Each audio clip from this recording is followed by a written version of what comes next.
Hello everyone, मैं Meenu Sinha law ethics में एक बार आपका फिर से स्वागत करती हूँ। हमारा आज का टॉपिक है अबेटमेंट।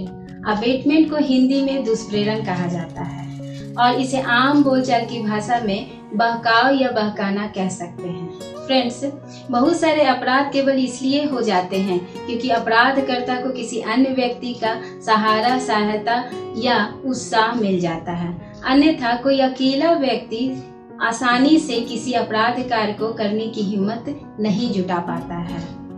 ऐसी सहायता, सहारा या उत्साह देने वाला व्यक्ति उस अपराध कार्य में वास्तविक रूप से शामिल नहीं होता है, लेकिन मात्र उस अपराध कार्य को किए जाने की भूमिका वो तैयार करता है। फिर भी अपराध विधि में इस तरह के व्यक्तियों के इस तरह के कार्यों को अपराध माना गया है, वह दंडित किया गया है।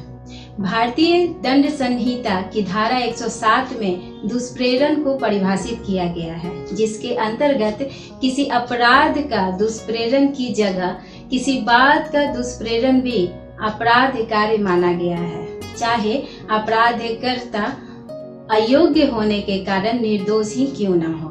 धारा 107 के अनुसार वह व्यक्ति किसी बात के दुष्प्रेरण का दोषी होता है जो पहला उस बात को करने के लिए किसी व्यक्ति को उकसाता है, या दूसरा अपराध करने के लिए किसी व्यक्ति को षड्यंत्र में शामिल करता है, तथा तीसरा उस अपराध को करने के लिए किसी व्यक्ति को सहायता प्रदान करता है।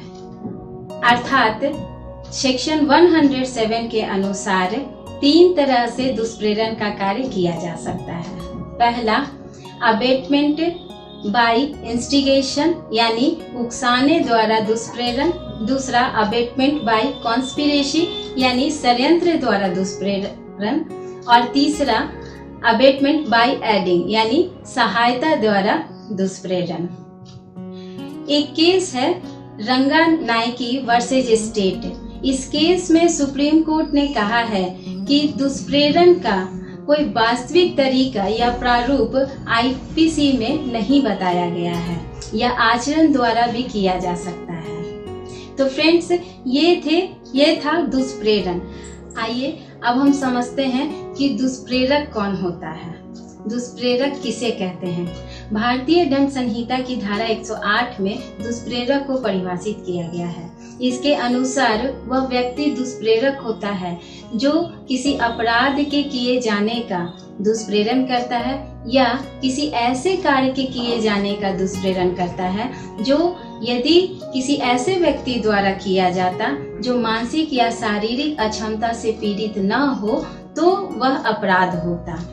सरल शब्दों में अगर हम कहें तो ये कह सकते हैं कि दुष्प्रेरक वह व्यक्ति होता है जो किसी दूसरे व्यक्ति को बहकाने का काम करता है किसी अपराध के लिए, और किसी ऐसे कार्य के किए जाने के लिए बहकाने का काम करता है जो किसी ऐसे व्यक्ति द्वारा अगर नहीं किया जाता जो मानसिक या शारीरिक अक्षमता से पीड़ित ना है तो वैसा कार्य अपराध माना जाता।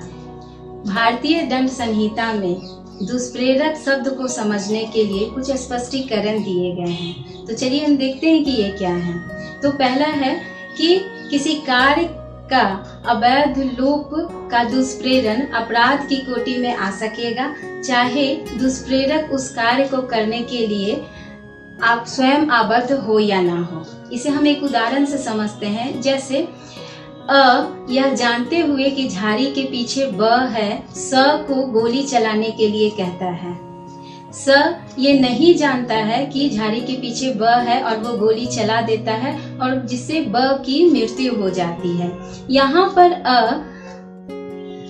दुष्प्रेरण का दोषी होगा। दूसरा है कि दुष्प्रेरण का अपराध गठित करने के लिए यह आवश्यक नहीं है कि दुष्प्रेरित कार्य किया जाए या अपेक्षित प्रभाव डाला जाए। इसे भी हम एक उदाहरण से समझते हैं। जैसे स को कहता है कि वह ब की हत्या कर दे, लेकिन स ऐसा करने से मना कर देता है, फिर भी यहाँ दुष्प्रेरण के लिए दोषी माना जाएगा। तीसरा है कि यह भी आवश्यक नहीं है कि अपराधकर्ता उस कार्य को करने के लिए विधि द्वारा समर्थ हो या उसका वही आशय या ज्ञान हो जो दुष्प्रेरित व्यक्ति का हो या कोई अन्य आशय या ज्ञान हो। इसे भी हम एक उदाहरण से समझते हैं। इसके कहने का मतलब है कि मान लीजिए कि किसी एक बच्चे को स के भोजन में जहर मिलाने के लिए कह देता है।